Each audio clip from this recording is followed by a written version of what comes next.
Fala pessoal, tudo jóia? Iniciamos aqui mais um programa Conversando Direito, o podcast onde trazemos novidades do mundo jurídico e temas relevantes para a sociedade como um todo. Hoje, o meu convidado é nada mais, nada menos que Dr. André e Dr. Alisson, ambos com o nome Vasconcelos.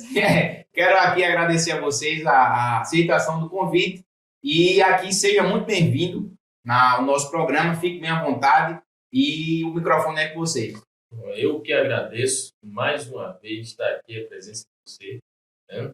E me prontifico a hora que quiser, a gente debate, e é sempre uma honra, um prazer estar conversando contigo. E as portas sempre vão estar abertas. Doutor Alisson. Pois é, rapaz, antes de agradecer, eu quero lhe parabenizar, né? A iniciativa, muito boa, é um momento muito rico de conhecimento, de descontração, de informação para as pessoas, né? Sim. Passando a realidade da advocacia, né? Pelo menos dando uma ideia do que E a seja. ideia é justamente essa, a gente trocar experiência. Experiência, né? Para quem pensa, ou para quem está, ou quem pensa em desistir ou não ingressar, isso é importante. Sim. Mas, sobretudo, a oportunidade, tá? Isso aqui é como se fosse uma pontuação para mim, para nós, né? Falar aqui em nome do meu sócio também, participar desse podcast. Você com essas palavras aí vai me incentivar mais vezes e aqui a porta sempre não está aberta para você. Mas esse nome aí, Vasconcelos, os 2 anos de Vasconcelos, é irmão, como é? Não, foi coincidência mesmo, né? O bom é que na hora de abrir o escritório não precisava botar 2 nomes. O pessoal já resolveu. Vasconcelos, a advocacia ficou perfeita. Aí tá certo. Mas é coincidência, a gente foi colega de sala na faculdade. Sim, muito bom. A gente tem aqui uma história de amizade já desde 99, quando entramos na faculdade, saímos em 2003. Sim. Cada um seguiu o seu caminho no início, cada um foi para um lado, e o destino nos reencontrou. E hoje somos sócios. Unindo forças. Estamos sólidos aí na advocacia previdenciária. Pois é. Alisson, hoje atuando no direito previdenciário. Isso. O que te levou a escolher o direito e não outra profissão? Sempre a gente começa aqui essa discussão e para o pessoal conhecer realmente quem é André, quem é Alisson, o que te fez levar o direito? Olha, a estudar o direito? A rigor, das minhas primeiras tendências, né, a minha primeira tendência era para medicina veterinária. Por quê? Tu tem cara de veterinário mesmo. Eu sou metido a veterinário, eu aplico, eu faço. Você é vaqueiro, viu? Tem cara mesmo, vaqueiro. Ou cai boi ou cai vaqueiro, quando eu entro na pista é essa. Mas é o seguinte, como eu sou do interior, minha família é do interior, e meu pai da zona rural de Bezerros, sim, frequentei. Meu pai saiu com 23 anos da roça, né? Da lida, da pecuária, daquela ali. E eu nasci ali, fiquei um bom tempo acompanhando aquilo ali, até meus avós falecerem, mas eu sempre tinha essa ligação com o meio rural, vinha para a capital, vez por outra, tomar banho de praia, como a gente diz, né? Sim. Dar aquela passeada no shopping, perdidão assim e tal. E eu gostava muito da veterinária, dessa parte rural, veterinária e tal, enfim. Mas no decorrer do caminhar da vida da gente, eu gostava muito de ver essa parte do direito, né? De você fazer a defesa de um direito, questionar alguma coisa, saber questionar, o que questionar dentro daquela moldura para você não se perder nas palavras, nas razões, né? Aí tentei direito, tentei em Caruaru e em Olinda. Sim. Passei nas duas, aí primeiro foi Olinda, né? Meu pai querendo que eu desse uma voadazinha assim, vai para a capital para ver, né, respirar novos ares, eu fui para Olinda, na verdade, terminei lá, tive a grata surpresa de conhecer a fera e estamos até hoje, e é isso aí, vamos que vamos. Muito bom. Contigo foi diferente? Comigo foi um pouquinho diferente, sim, né? Eu já tenho um histórico de família voltado ao mundo jurídico. Quando eu era criança, meu pai e minha mãe já trabalhavam em cartório de rede civil. Sim. Meus irmãos fizeram concurso para cartório. A família toda é de cartório. Só eu que não enveredei pela área, né, notarial e registral. Mas cresci dentro de um cartório. O que se discute no cartório é direito de família, direito civil. Então, meu pai sempre tinha esse sonho de ter um filho formado em direito. E eu já tinha isso também. Sim. Né? A gente lidava muito, ia para casa do juiz, que meu pai despachava muito para o juiz, minha mãe. Então, já nesse mundo jurídico desde a infância. E eu não me via fazendo outro curso quando crescesse, a não ser direito. Então, já foi uma convicção já de criança. E a área previdenciária? Aí a coisa aconteceu meio que por acidente. Né? Como foi? Porque assim, eu assim que saí da faculdade, me formei e já fui convidado por um amigo que foi eleito prefeito numa cidade aqui do interior e para assumir a procuradoria desse município. Saí da faculdade, verdinho ainda, como diz o ditado, e fui direto para assumir uma procuradoria. Nessa procuradoria existia um regime próprio do município, que a gente também prestava alguns esclarecimentos. Lógico que é separado. O regime próprio é pessoa jurídica distinta do município. Sim. Mas o procurador do município pequeno acaba fazendo tudo. Sim, a verdade é. Sim. A gente assessora o prefeito, a gente representa o município, a gente atende uma demanda de um servidor e também prestava orientação para o regime próprio. Então foi nesse momento que eu tive a necessidade de estudar direito previdenciário, que não foi nem regime geral, que eu atuo no regime geral, foi regime próprio nesse primeiro momento. E assim que eu entrei em contato com a matéria, comprei livros, comecei a estudar, me apaixonei. E ao me apaixonar, disse, não, é aqui que eu vou ficar. Advoguei um tempo ainda, né, em paralelo com a procuradoria, na área civil. Sim. Não gostei muito. Porque, na verdade, o advogado, ele quando chega a gente experimenta de tudo. Experimenta de tudo, né? Eu fui também, advoguei algumas causas criminais. Né? Sim. Lá no município não tinha assistência jurídica para os cidadãos, assistência judiciária. Sim. Nós criamos nessa gestão. E eu que fazia o atendimento, e aí era tudo. A gente atendia de tudo, principalmente direito de família. Sim. Né? Mas aí, quando eu comecei a estudar realmente direito previdenciário, me apaixonei. Abri o escritório já sem deixar a procuradoria. Estava lá trabalhando na procuradoria, mas já tinha o meu escritório em previdência. E, resultado, o escritório cresceu ao longo do período que trabalhei lá. Sim. E eu deixei a procuradoria antes mesmo do prefeito terminar o mandato. Faltando 8 meses para ele terminar o mandato, eu disse, olha, não dá, não está dando para conciliar. Né? Infelizmente, eu vou entregar a procuradoria num cargo comissionado. E fui me dedicar exclusivamente ao escritório, que já estava... E de lá para cá... Já dava para sobreviver bem, né? E de lá para cá são 16 anos de história, meu amigo, na área previdenciária. Achei que eu sou muito novo. Uma experiência. E eu preciso andar mais com vocês. Mas é fantástico. A gente sempre conversa essa questão, alguns com mais dificuldade, outras menos, principalmente para quem é do interior, né? Que tem essa dificuldade, você dizer, essa dificuldade de ir para a capital, conhecer novos áreas, sempre essa dificuldade. Mas é muito bom essa dinâmica. Eu me identifico demais, porque hoje também atuo na área previdenciária, acho que a gente vai conversar, toda vez que eu sento com vocês eu aprendo algo diferente. E eu acho que é isso. O que todo advogado ele deve ter, a humildade, né, de respeitar os mais como eu posso dizer, o mais conservado na área, o vinho, quando ele é mais apurado, entendeu? Então, eu acredito que... Pode dizer mais calejado mesmo. Mais calejado, mais apanhado.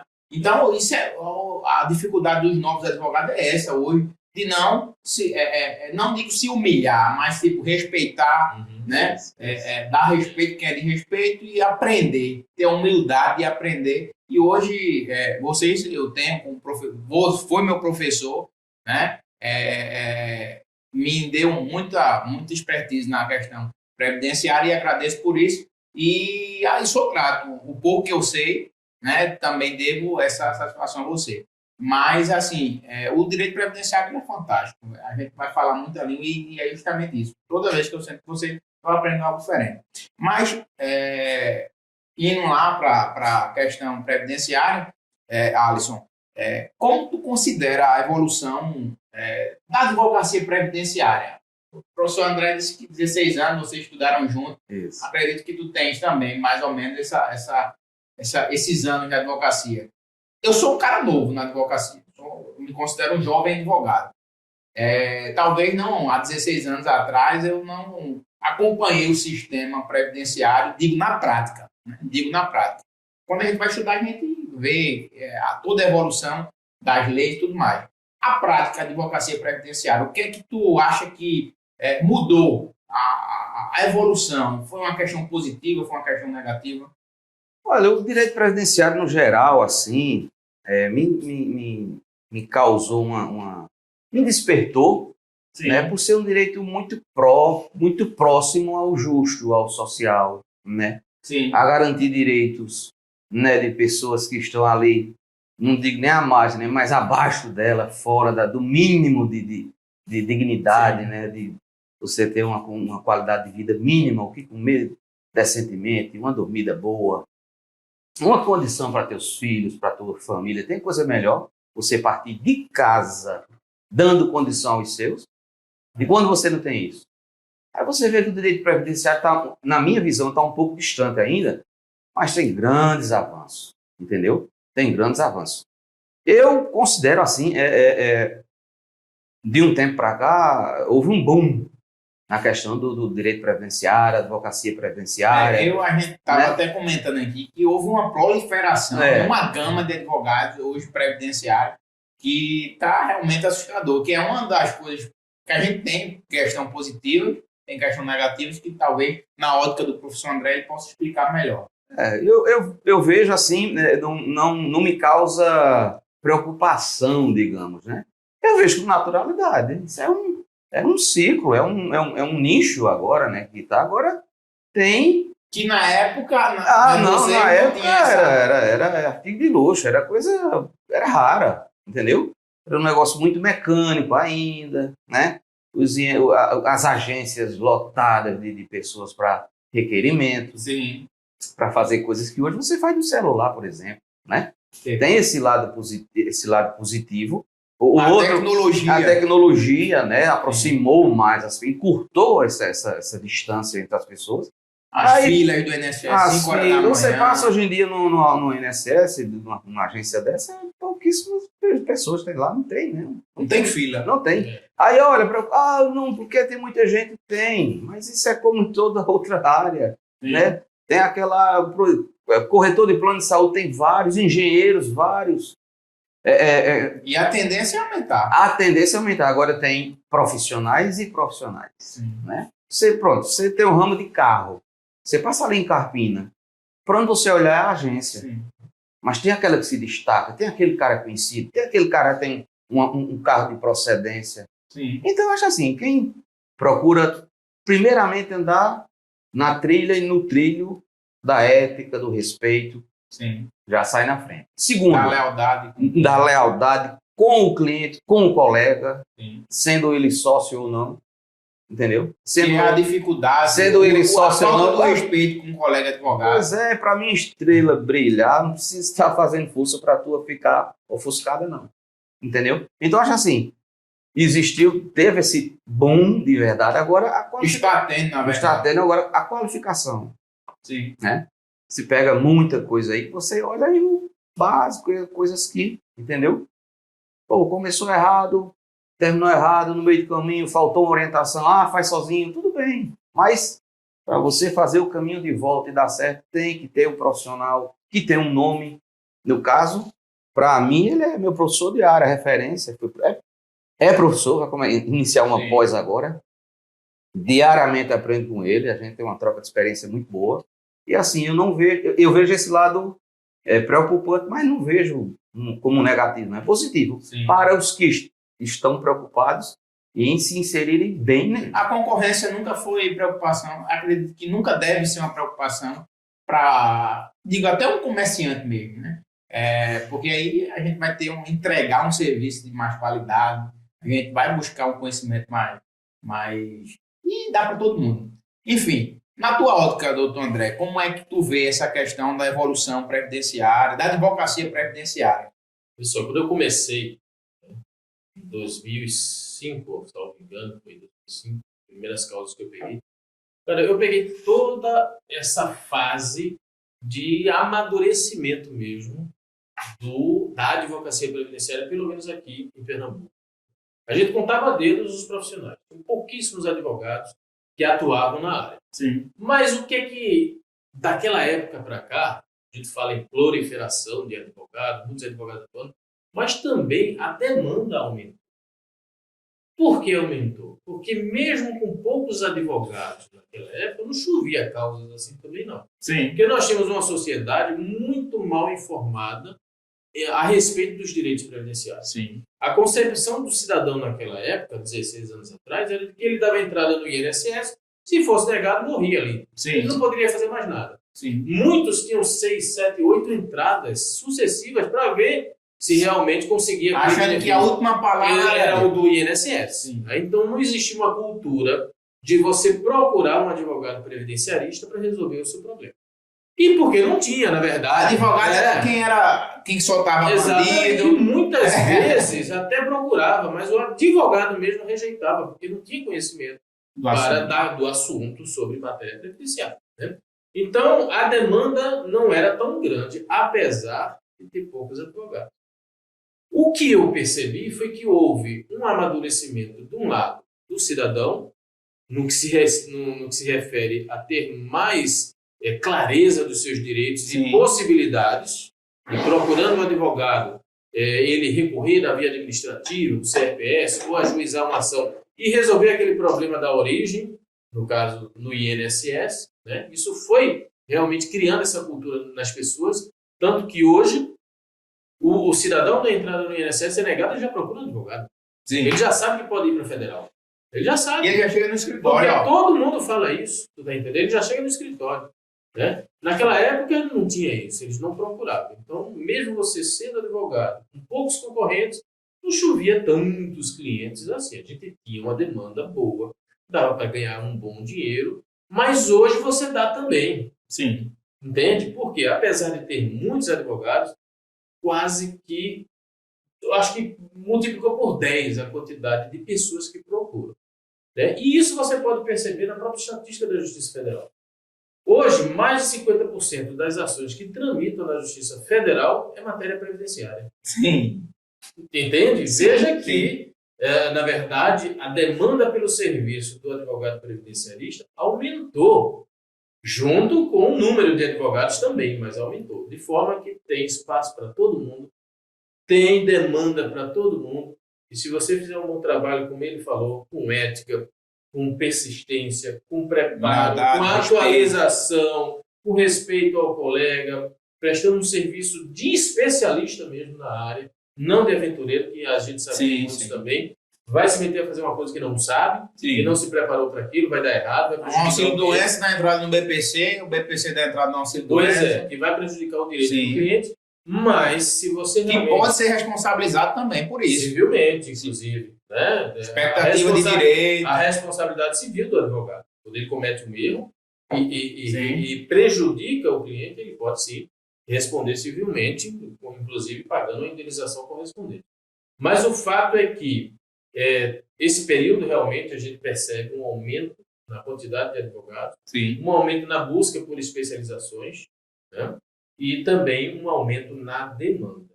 Então, tem sim demanda para todo mundo trabalhar. Quem quiser entrar na área previdenciária, continuo recomendando.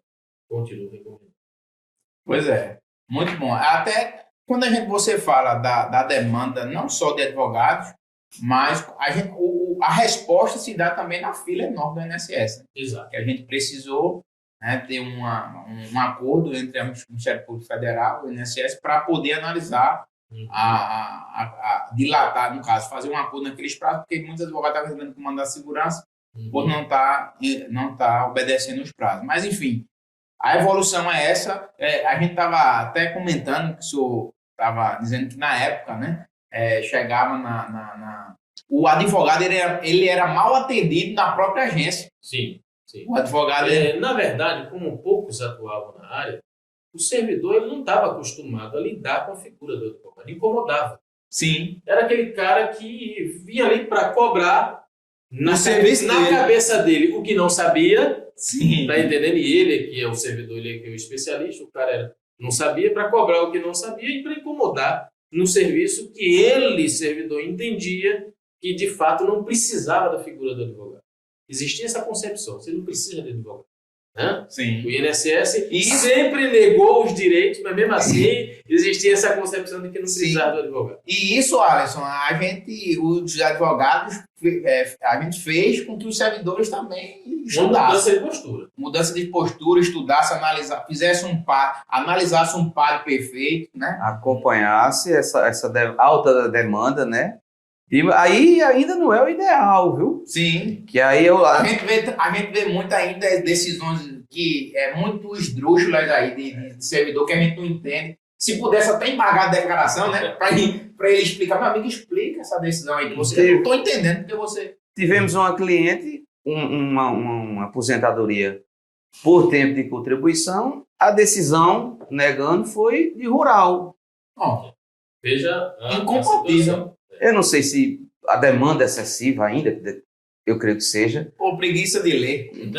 Desatento. A negativa foi uma decisão de rural. O copia e cola, na verdade. Ctrl-C, Ctrl-V, aí vadiou com força. E o direito foi lá embaixo. Mas isso aí é muito interessante. Mas vamos lá. É um assunto longo. Reforma de Previdência. Na tua ótica, primeiramente, Alisson, a reforma previdenciária de 2019 foi positiva ou foi negativa? Olha, no primeiro momento, né, até para se argumentar, né, para calçar essa reforma, você olha assim, olha, se não cuidar agora, vai ter mais à frente um rombo, né? Sim. Isso serviu para pavimentar. E essa pergunta eu vou fazer para ele, para o doutor André depois, é a questão do déficit, né? Que isso aí é uma polêmica. Exato. Se tem déficit, não tem. Cada advogado que eu trago aqui para a previdenciarista, eu faço uma pergunta, uma resposta diferente. Mas vamos lá. E aí, ela se viu para pavimentar essa reforma, como, olha, ou faz agora, ou daqui a um tempo, não tem com que se pagar isso, não é? E assim, ela passou com alguns entraves, algumas coisas que não chegam nem próximo do ideal, né? Mas nada que no dia a dia não se corrija, com decisões, né? Que a gente se adapte. Exatamente. Tem que ser assim, que assim seja, né? Que vamos lá, hoje mesmo, comentando uma decisão de uma turma aí, de um recurso, lendo uma matéria, chegaram à conclusão que o rural ele pode trabalhar, sim, sem ter a condição de segurado especial, na zona rural, numa condição leve e moderada.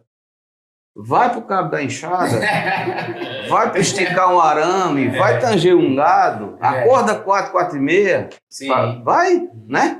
Vai o sol do meio-dia apanhar feijão. Apanhar feijão, aquele horáriozinho para almoçar tranquilamente. Volta para casa para comer num fogão, na mesa de casa, que muitas vezes é ali mesmo. Pois é. Tá acontecendo lá. O assessor liga. Olha, estão ligando para mim, atenda aqui, assessor. Vai. Então, essas coisas assim que ainda está muito distante.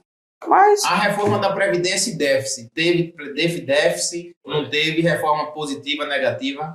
A reforma, ela era necessária.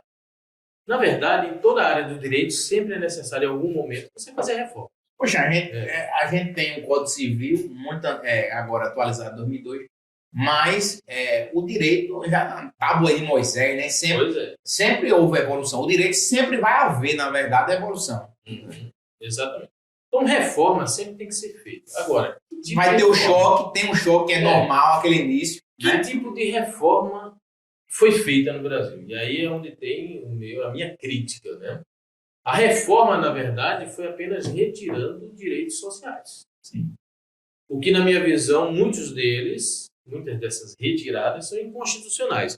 E isso já está batendo nas portas do STF para decidir sobre inconstitucionalidade de vários pontos da reforma. Porque direito social, existe um princípio constitucional de que ele não pode sofrer ao longo do tempo nenhum tipo de... Ou seja, uma vez um direito social conquistado, você não pode retirar mais esse direito social. Né? Se chama agora esqueci um princípio que fala da irretroatibilidade. Acabou esquecendo, mas tem um princípio que fala. Então, uma vez. Retrocesso social. Retrocesso social. Esse princípio existe. Ou seja, quando você conquista, porque os direitos sociais eles são conquistados de forma não luta armada, mas de uma luta social muito grande, Sim. que desencadeia um pensamento político que vai para a Casa Legislativa e aquilo vira lei. Sim. Né? Então, existe um processo histórico de construção dos direitos sociais. Daí esse princípio que você falou. A partir do momento que chega uma legislatura, cria novas regras que retira aquilo que foi conquistado, há um retrocesso social e justamente esse princípio ele vai ser afrontado, lógico. Né? Então, isso aconteceu na reforma da Previdência. Muitos direitos sociais que foram conquistados foram retirados com essa reforma. Agora, era necessário? Essa é a pergunta que se faz. Era necessário? Na minha visão, não. Qual foi a discussão que baseou a reforma? Déficit. Déficit. Por que reformar? Porque tem déficit. Senão, no futuro vai quebrar. Beleza, déficit é o quê? Dinheiro. Sim. Recursos. Negativo, então, por de forma que negativa. essa reforma não teve quase nenhuma mudança no custeio? Veja, a Previdência era dividida em custeio, que é uma norma tributária, de 8.212, 8.212 e a lei de benefícios, que é o pagamento, né, a despesa, que é a lei 8.213. Só praticamente mudaram nos direitos dos trabalhadores. Ninguém criou uma contribuição nova, ninguém aumentou uma alíquota nova, diversos segmentos econômicos que não eram onerados continuaram não sendo onerados. Enfim, ninguém mexeu no custeio. Só mexeram no direito do trabalhador. Por quê? Porque é mais fácil. Dentro do Congresso Nacional vai ter muito mais resistência mexendo com o empresariado, o meio econômico, do que com o trabalhador que não tem voz nem vez. Entende? Então, é como diz aquele ditado, a corda sempre arrebenta do lado mais fraco. E o lado mais fraco sempre é o do trabalhador. Então, você poderia fazer uma reforma, se existisse déficit, que, na verdade, eu não diria que é uma falácia, porque hoje a gente tem um certo déficit, tá? Mas, na época em que essa discussão surgiu, não tinha. Não tinha. E não sou eu que estou falando, eu vou até recomendar aqui para quem nos assiste, entrar no site da ANFIP. A ANFIP é a Associação Nacional dos Auditores Fiscais da Receita Federal. Ou seja, os servidores efetivos que trabalham com a Receita Previdenciária, com os tributos federais, dentre eles as contribuições para a Seguridade Social. E lá você vai encontrar diversos estudos científicos, né, sobre a ausência de déficit na época em que havia essa discussão. Exatamente. Que hoje nós temos um pequeno déficit, sim, né? Mas na época não tinha. Que vai depender de uma ótica de como contabilizam esse déficit. Exatamente. É onde eu vou assistência. Agora. Vamos lá. O que é que acontece? Que existia um discurso político com base em estudos de economistas que interpretavam a Receita Previdenciária de uma forma errada. Se você pegar a Constituição Federal, você vai ver que ela é dividida, a Seguridade Social, que é o todo, é dividida em 3 segmentos. Previdência, saúde e assistência. E a Constituição, ela criou um sistema de financiamento da Seguridade. Não existe um financiamento próprio da Previdência, um financiamento próprio da assistência, um financiamento próprio da saúde. Existe um financiamento geral para a Seguridade. Então, todas as contribuições sociais para o sistema se chamam contribuições sociais para a Seguridade, que são diversas fontes. Né? E aí, isso tudo vai para um caixa só, digamos assim. Que é de arrecadação vinculada. Isso aí já é matéria de tributária. O que é um tributo de arrecadação vinculada? Toda arrecadação só pode ser gasto naquela despesa que a lei aponta. No caso, a Constituição aponta. Então, toda contribuição social para a Seguridade Social só pode ser gasto com ela. Não pode ser gasto em outras áreas. Não pode construir estrada com dinheiro da Seguridade. Então, existia um caixa que tinha superávit. E a prova disso, sabe qual é? É que, a partir do governo de Fernando Henrique, aprovaram uma lei desvinculando essas receitas para outras áreas quando sobrasse dinheiro. É a chamada DRU, que é Desvinculação de Receitas da União. A DRU foi aprovada no governo Fernando Henrique e perdurou até a reforma da Previdência. Com a reforma foi que acabou. Sim. Mas até a reforma nós tínhamos a DRU. O que era a DRU? Tudo que sobrava do caixa da Seguridade Social, ou seja, havia superávit, 20% inicialmente foi 20%, depois passou para 30%, o governo federal poderia desvincular e gastar onde queria. Como é que você vai tirar dinheiro do local que está faltando? Pois é. Né? E o interessante é que se você pegar as considerações, a motivação, quando você apresenta um projeto de lei, você tem lá a motivação do governo para que aquilo seja aprovado. Aí você pega a motivação da reforma da Previdência falando em déficit. Aí você pega a motivação para a aprovação da DRU falando em superávit. Outra mão. Veja o discurso. Agora, por que isso existe? Matematicamente isso é possível? Veja que coisa, né? Por quê? De todas as contribuições sociais para a Seguridade Social, somente duas é vinculada à Previdência. Elas não podem ser gastas com a saúde ou com a assistência. Sim. Então, um bolo só. Mas essas duas só, têm que ser gastas com a Previdência. Não podem ser gastas com a assistência nem com a saúde. Que é a contribuição patronal das empresas e a do empregado.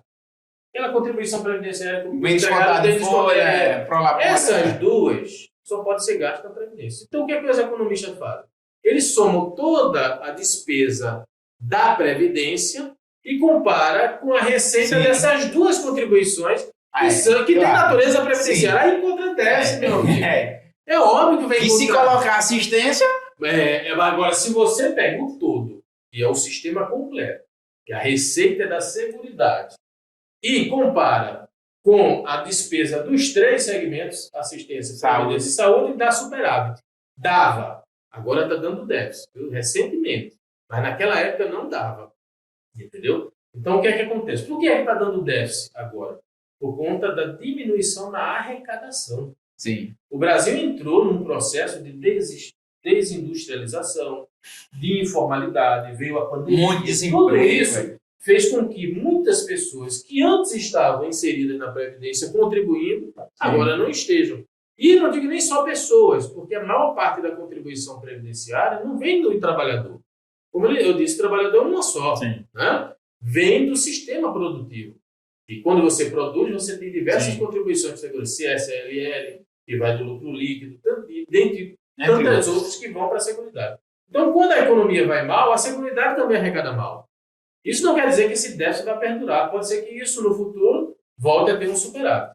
Mas o interessante é que a própria Constituição ela prevê um sistema em que o Estado ele deve suprir qualquer tipo de déficit com a Seguridade. E isso não é cobrir rombo, não. Já é uma previsão constitucional do próprio sistema. Então, o sistema tem uma diversidade de contribuições e diz a Constituição, se essa diversidade de contribuições não for suficiente, tem que ter aí a participação dos entes federativos. Entende? Sim. Então, isso já é uma previsão. Não é um socorro, é um dever contributivo do ente federativo com o sistema de previdência. Então, até nessa ótica, você não pode falar em rombo, não pode falar em déficit, nada. Mas a verdade, meu amigo, é que esse discurso foi o fundamento da reforma. Tá? A reforma aconteceu somente tirando direitos dos trabalhadores. Só quem perdeu foi os trabalhadores, que agora têm que contribuir mais. Sim. Se aposentar com menos. Com menos e com maior idade. Que as regras de cálculo pioraram. Contribui por mais tempo, se aposenta com menos valor e recebe por menos tempo. Sim. Porque se ele contribui mais tempo, ele vai usufruir por menos tempo. Porque vai correr um dia. Consequentemente. Então, só o trabalhador perdeu com essa reforma, por isso que eu acho que ela foi equivocada. Não que não precisasse reformar, precisava. Mas não dessa forma. Não dessa forma. É um retrocesso. Não foi um retrocesso. Foi um retrocesso. Do sentido social, foi um retrocesso. E a gente que sofre para lutar para que esses direitos não sejam mais violados. Exatamente. Né? Aí entra a figura do advogado, que precisa realmente se atualizar. E tantas teses que surgiram aí de inconstitucionalidade dessas medidas que estão para ser julgadas. Né? Algumas delas, inclusive, já reconhecidas. Né? Pois é. A questão mesmo do cálculo da aposentadoria por invalidez. Sim. Né? Que o cálculo piorou. A ponto de você ter hoje possibilidade de uma aposentadoria por invalidez ser menor do que um auxílio-doença anterior, dependendo da época da concessão. Né? Então, é um absurdo. É absurdo demais. De forma que muitas teses aí, de repente, podem ser aprovadas pelo STF. Pois é, meus amigos, uma verdadeira aula, uma verdadeira aula aqui. Vocês estão assistindo aqui uma aula mesmo de reforma previdenciária. E aqui tudo gratuito. Mas vamos lá. O tema agora vai ser agricultura rural. O benefício que eu acredito que é a praia de vocês. Vocês gostam muito de agricultura rural. Ele aí veio da roça aí, da vaquejada, ele sabe do sertão. Pois é. Eu até outro dia conversando com o André, você falou em vaquejada, eu sou um admirador, eu gosto muito de vaquejada. E hoje, a condição do vaqueiro, do atleta, do profissional, sim, né? Eu creio que 80% ou mais não se preocupa com previdência. Por quê? Né? Se você trabalha para representa um Aras, um patrão ali, sim, você faz uma campanha num cavalo, né? Corre um campeonato, acabou, aí você já vai para outro patrão, né? É outro cavalo, e às vezes dois ao mesmo tempo. Mas você não se preocupe em ter, o ideal seria um contrato de trabalho. Ou então, no mínimo, eu vou contribuir individualmente. Ter essa conscientização, né? Exatamente. Depois eu até poderia conversar mais a respeito de outra oportunidade, sim, voltada para esse segmento, vaquejada, que eles não despertaram para isso ainda. O acidente ocorre, né? O camarada fica dias e dias sem trabalhar, sem poder montar. A família, como é que fica? Os filhos, a esposa, ele, sim, né? E muitas vezes, infelizmente, o evento morte. Sim. Como é que fica? Vai ter aquela comoção ali no momento, a turma se reúne, dá aquela assistência, mas e o depois, né? E o depois. Isso é um debate, um tema que eu acho, sim, que deve ser visto com certa atenção. O pessoal dos aras, não, os patrões, né? Sim. Mas o próprio vaqueiro mesmo. Você vê como é que você pode fazer sua contribuição mensal ali, sim, independente, facultativo, como especial mesmo ali. Talvez, de repente, que venda algum tipo de produto, um MEI. Exato. Entendeu? De maneira que ele fique, né, tenha uma condição, ele fique segurado, né, para uma eventualidade, uma coisa ou outra, ele está. Eu acredito que essa má informação, né, essa falta de informação para essa classe, tem diminuído no agricultor rural. Embora a gente tenha o maior problema do agricultor hoje é o quê? Falta de prova.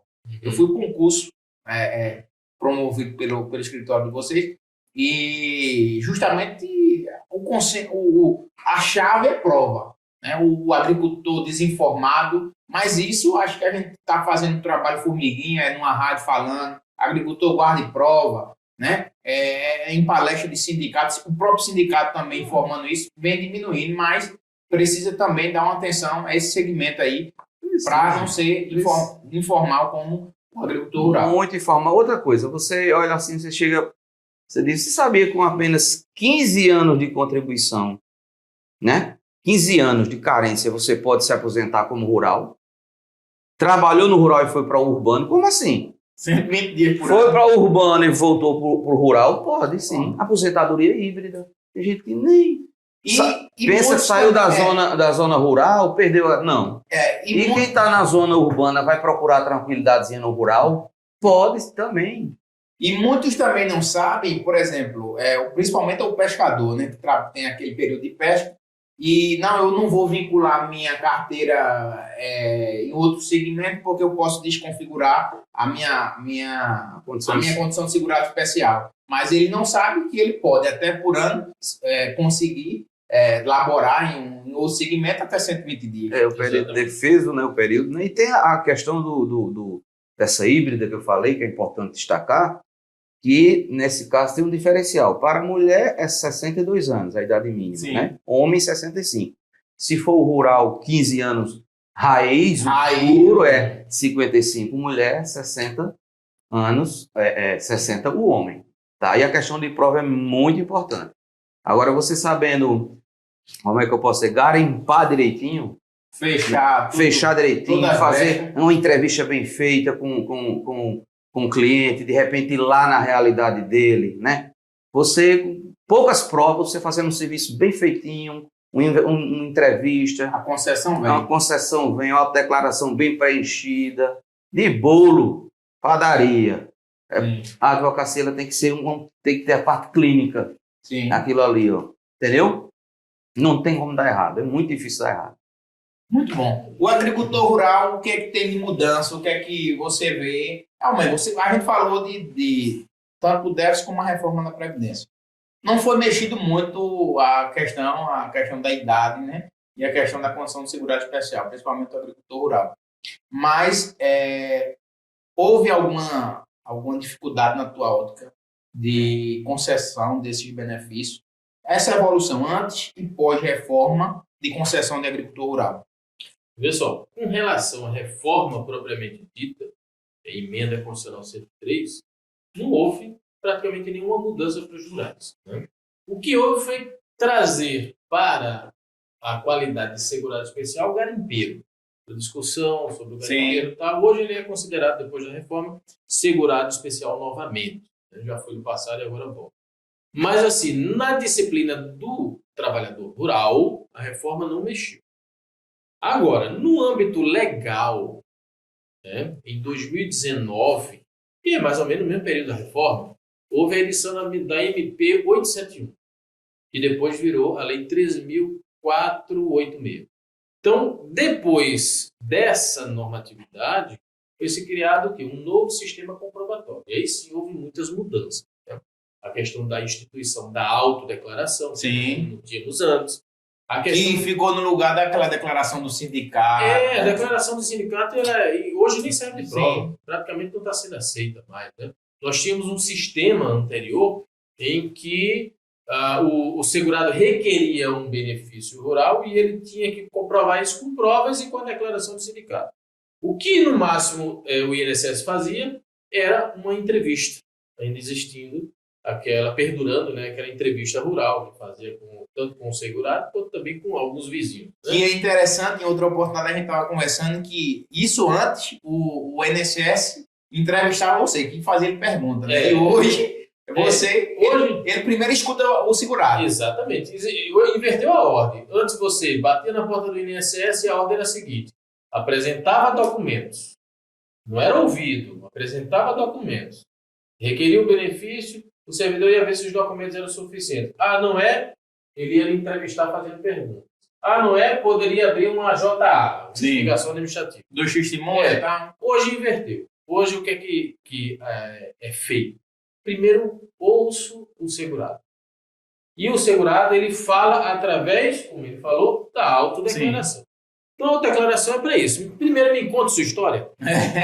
Eu vou lhe ouvir. Vou lhe ouvir. A autodeclaração é para isso. Não, autodeclaração. Estou declarando uma relação minha, uma coisa própria, meu histórico de vida, né? Estou me autodeclarando. Então, primeiro, ele é ouvido através da autodeclaração. A partir daí, vem o segundo momento, que é a pesquisa em bases governamentais. Conflitando dados. Exatamente. Saber, olha, o que foi dito aqui na autodeclaração, vamos ver se é verdade? Sim. Aí vai consultar as bases de dados governamentais. Se confirmar, o benefício deve ser concedido. Pelo menos essa é a previsão da atual IN 128, da portaria 990 e do antigo, que ainda está em vigor, ofício circular 46. Prevê isso. O servidor, confirmando os dados da autodeclaração nas bases governamentais, deve conceder o benefício. Nem sempre consegue. Infelizmente, quando tem dúvida, nega. Exatamente. Mas veja que até esse momento não houve ainda análise de documentos. Então, se o servidor vai nas bases governamentais e não consegue a informação que confirme a autodeclaração, ou seja, que ratifique a autodeclaração, aí sim, nesse terceiro momento é que ele vai analisar a documentação. Veja como se inverteu, né? Sim. E aí a documentação é extremamente necessária nesse terceiro momento. E você bem falou, o agricultor tem dificuldade de ter provas. E é natural que ele tenha, porque geralmente ele está inserido no sistema produtivo informal. Geralmente Às ele vezes tem lá até na terra de de um de terceiro. um terceiro, Né? não tem nem autorização. Exatamente. Clandestinamente não tem autorização. Aqui vale fazer aquela divisão, né? Existe 4 tipos de trabalhadores rurais. O empregado, que tem lá a sua carteira assinada, esse aí tem como comprovar que tem a contribuição, aparece no CNIS, tem a CTPS assinada, esse aí não vai ter muita dificuldade. Né?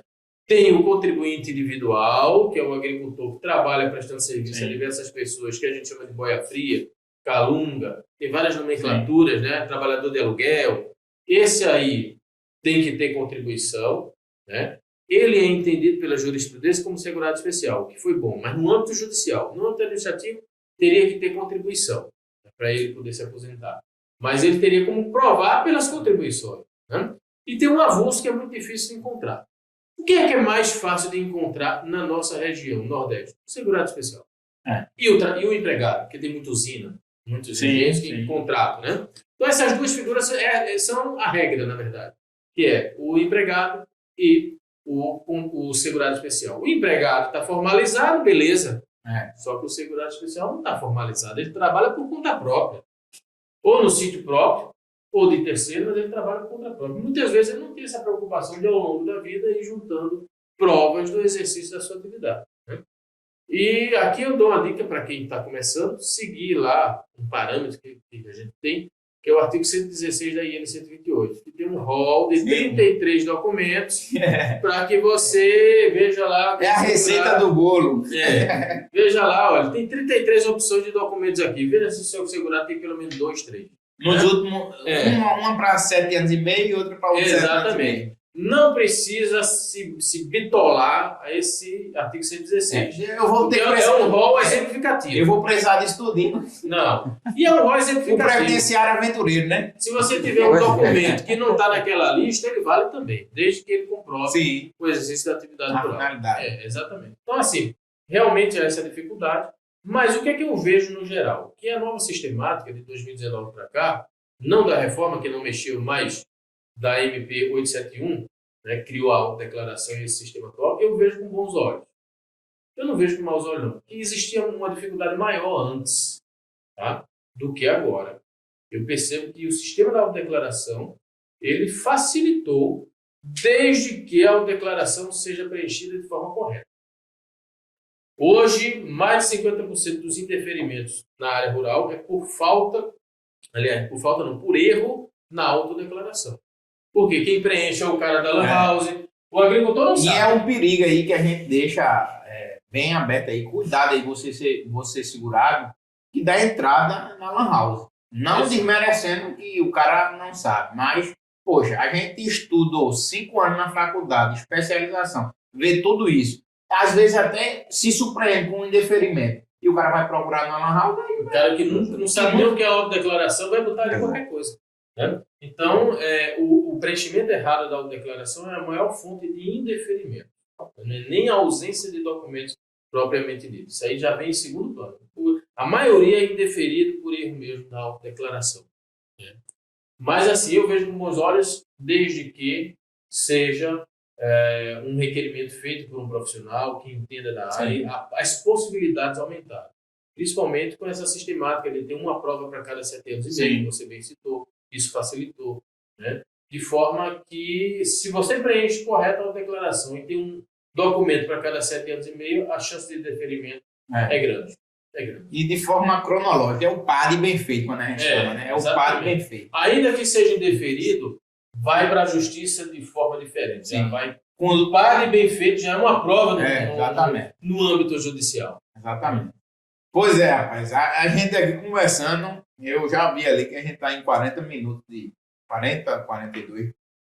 E, poxa, falar de Previdência, a gente vai passar a noite todinha aqui falando em Previdência. A gente vai ter que selecionar aposentadoria rural, pensão por morte, auxílio doença, para a gente só falar desse assunto. Eu não sei se é porque é o mesmo sangue, mas é muito bom. Voltando aqui à questão da advocacia em si, né? A gente falou que tem uma gama de advogados novos chegando na área, pessoas que estão aí sem nenhum preparo, mas estão eu não sei se é o boato que realmente é bom, a área. Eu não sei o que é que está acontecendo, está vindo. Mas, assim, isso é bom, isso é bom. Na sua ótica, assim, o que é que você acha? Aconselha realmente esses novos advogados vindo para a área previdenciária? Mas eu sou suspeito para falar porque eu sou apaixonado pela área. Então, a resposta é sim. Mas não por isso, não por ser apaixonado. Mas falando objetivamente. Sim. Tem demanda para todo mundo. Agora, você precisa se atualizar, você precisa se preparar, você precisa se especializar para poder se destacar nesse mercado. Quando o mercado está, digamos assim, saturado, os bons conseguem mais do que os ruins. Então, seja bom. Se prepare, faça uma pós-graduação, estude diuturnamente que você vai alcançar o sucesso. Da noite para o dia? Não. Nada é da noite para o dia. Nada é da noite, a não ser você tirar na loteria. Sim. Que aí você joga num dia, no outro dia você está milionário. Fora isso, nada é da noite para o dia. É um processo. Então, respeite o tempo, respeite o processo, persista e não desista. Vai passar um tempo em dificuldade? Vai todo mundo quando começa. Você que é estudante, está com a OAB recente aí, vai passar. Eu passei, ele passou, todo mundo passou. A seca. A seca, exatamente, né? Mas a prosperidade vai chegar, tá? Então é só persistir, fazer da forma correta, se preparar, se especializar e nunca desistir. Não desistir que o sucesso chega. Essa aí é a mensagem que eu queria passar para quem está começando. E sim, recomendo que entre na área previdenciária. Vai ser mais um concorrente, mas quanto mais, melhor. Dá pra gente, né? O céu tem lugar para todas as estrelas. Pois é, Alisson. O pessoal, quando sai da faculdade, se encanta por direito penal, né? Direito de família e tal, e esquece. Na tua ótica, a melhor coisa que tu fez foi migrar para a área previdenciária. Foi, até aproveitando o tema, né, do seu programa, Conversando Direito, é um direito seu seguir nesse sonho, se não ingressou. Se ingressou e não concluiu, vá em frente. Se concluiu, está desmotivado, se mexa, estude, prepare a andar com boas pessoas, com bons profissionais. Ande com águia. Entendeu? A águia anda com águia. Logo, agora não adianta, não. Nada de procrastinar. Vá em frente. E tem até um dizer que é bíblico. Não tema. Siga firme. Vai dar certo. Respeite. Comece a ser bom dentro de casa. Sim. Seus pais, se você não for casado, for estudante, pai ainda pagando aquela faculdade, ou se não, você naquela luta para pagar. Se você já é formado, seja bom. Continuando sendo bom com seos pais, com sua esposa, com seus filhos, com os bons amigos, com a família. Não tem como dar errado, não. E se você não está na área de direito, que é outra área, siga firme. Dá para você, tem lugar, tem várias áreas promissoras e outras despontando aí que a gente, né, fica o que não pode é ficar parado. Mexa-se e não tema. Vai dar certo. Muito bom. Eu agradeço demais. Embora a gente está conversando aqui do nicho, principalmente do direito previdenciário, a gente tem muitos estudantes, muitas pessoas que nos assistem e agradeço demais vocês dar essa injeção aí, porque muitos são desacreditados, né? A própria família, né? A própria família desacreditam da pessoa. E eu acho muito interessante e eu queria muito ter pessoas que tinham essa energia de vocês no meu início, mas Deus sabe de tudo, né? A gente se encontrou aí no meio da profissão e eu só tenho a agradecer a Deus. E aquela história, a águia anda com águia, né? Quer ser bom, anda com quem é bom, né? Exatamente. E é isso. A gente fica muito, muito feliz por isso. E aqui a gente está finalizando mais um programa, né? Eu agradeço demais a vocês. A oportunidade que eu tenho sempre de dar a vocês é muito enriquecedor para mim. A gente sempre aprende algo mais e as portas para vocês sempre vão estar abertas, né? Já está aqui o convite para outros temas. Onde é a ata para se inscrever? Eu quero correr para me inscrever. E vocês aí tem o curso como é o curso de vocês? Não, nós temos aí do Trio Rural em andamento o curso Maratona Rural, Escritório Cheio e Lucrativo. Muito bom. Esse curso já está com 20 aulas gravadas, cada aula com 2 horas de duração. Então já temos 40 horas só de Previdência Rural. E o curso vai continuar. Acho que pelo menos mais umas 10 horas vai ter conteúdo. Mais uma oportunidade aí para você que quer entrar na área previdenciária. Para se inscrever, é só entrar lá no perfil, no @Trio Rural. Sim. E lá no link da bio tem o link para inscrição. Muito bom. E em breve outros cursos também pela Prev Expert, né, que é a nossa empresa de cursos, enfim. Onde é que encontra vocês nas redes sociais? Vou deixar o @ aqui para vocês. Onde é O que... meu, @andrevasconcelos.adv. Pessoal. Pessoal. E @Trio Rural, que eu participo também. @PrevExpert. @PrevExpert. E do escritório, @vasconcelosdigital.adv. É muita arroba. Pois é. Exatamente. Então, agradeço aqui. Faltou o dele. Sim. Alisson Vasconcelos. Acrescentando ou suprimindo só um @, que é o pessoal dele, @Alisson Henrique Vasconcelos. Estamos lá no Instagram. Vasconcelos. Tem que seguir nessa. Pois é, pessoal. Estamos aqui finalizando mais um programa Conversando Direito. Quero agradecer a você que permaneceu nesse programa até agora. Foi enriquecedor e é isso. O tema sempre vai ser esse. Toda semana trazemos aqui pessoas do mundo jurídico e temas relevantes para a sociedade como um todo. Agora quero também agradecer aos nossos patrocinadores, Bulhões Seguros, Tabajara Bikes, Imagem Gráfica, GD Assessoria, Gilberto Autoelétrica. Esses são os nossos apoiadores. Mas não esqueça também aqui de ativar o sininho, inscrever no nosso canal e nos apoiar, né? A gente tem quase aí um mês de canal e também conto com o seu apoio para permanecer esse programa. Tá joia? Eu quero agradecer a todos vocês mais uma vez, sejam muito bem-vindos e a casa sempre vai ser de vocês. Tá joia? Um cheiro para quem é de cheiro e um abraço para quem é de abraço.